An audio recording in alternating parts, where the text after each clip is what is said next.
এই পৃথিবীর জমিনে অদ্ভুত এক নারীর সন্ধান পাওয়া গিয়েছে আমেরিকার ইমিগ্রেশনের মধ্যে। কথাগুলো একটু সম্পূর্ণ শুনে যাবেন, আপনাদের কাছে বিনত অনুরোধ। এখন কথা হলো গিয়ে ভাইজানরা, যারা বিদেশ ভ্রমণ করেছেন, বিদেশ আসা যাওয়া করেছেন, তারাই একমাত্র বলতে পারবেন বিমানে ওঠা আগ পর্যন্ত কতগুলো ধাপ আপনাকে পার করতে হয়। সর্বপ্রথম তার পাসপোর্ট এবং টিকিট কিন্তু যাচাই বাছাই করার পরে তাকে বুকিং কার্ড দেওয়া হয়। বুকিং কার্ড নেওয়ার পরে তাকে আবার ইমিগ্রেশনে গিয়ে তার ইমিগ্রেশন চেক করা হয়, কি করেন, এবং বিমানে ওঠার আগেও তার বুকিং কার্ড এবং পাসপোর্টটা কি চেক করে তাকে বিমানে আবার যাওয়ার অনুমতি দেওয়া হয়।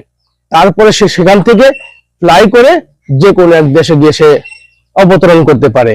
সেটা নাকি এখন আমেরিকার মধ্যে এই যে নারীটাকে দেখতেছেন, তার পাসপোর্টের মধ্যে একটি দেশের নাম লেখা আছে তেরঙ্গো না তোরঙ্গো। এখন কথা হইলো গিয়ে ভাই, এখন সবাই বলতেছে এই দেশটা নাকি এই পৃথিবীর মাটিতেই নাই। তাহলে এই যে আমেরিকান ইমিগ্রেশনের মধ্যে কি এই মানুষটা কি ডাইবির থেকে সিরিয়ালে দাঁড়িয়েছে ইমিগ্রেশন করার জন্য, নাকি পায়ে হাইটা কোনখান থেকে চিপায় ফাল দিয়া উঠটা ওখানে আপনার ইমিগ্রেশন করতেছে?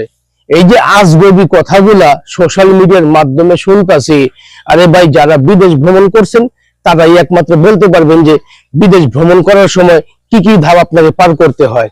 অথচ সোশ্যাল মিডিয়ার মাধ্যমে যত সব আজগবি খবর, এই নারী একদম অদ্ভুত নারী। আচ্ছা আপনারা একটু দেখুন তো আমাদের চেয়ে মধ্যে কি পার্থক্য আছে, একটু দেখুন তো, কোনো পার্থক্য দেখছেন? সে নাকি অন্য এক পৃথিবী থেকে আসছে, তো অন্য এক পৃথিবী থেকে কি উনি কি এই হাইটে আইছে, হেলিকপ্টার দিয়ে আইছে, না বিমান দিয়ে আইছে, না ইমিগ্রেশনের মধ্যে গাইবি মাঝখানে খাড়া গেছে গা আমি আমেরিকার মধ্যে প্রবেশ করে আলাইছি? কি বলেন আপনারা? আমার কথা কোনো ভুল আছে নাকি?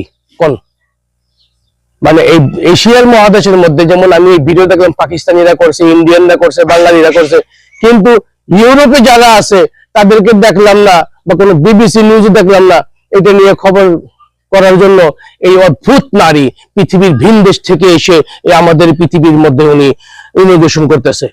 চিন্তা করে দেখছেন? এই জন্য বলতেছি ভিডিওটা শেয়ার করবেন, আপনাদের মূল্যবান মতামত অবশ্যই কমেন্ট করবেন। এটা কি ঘটনা কি সত্য হতে পারে কিনা এটাই জানাবেন আপনারা।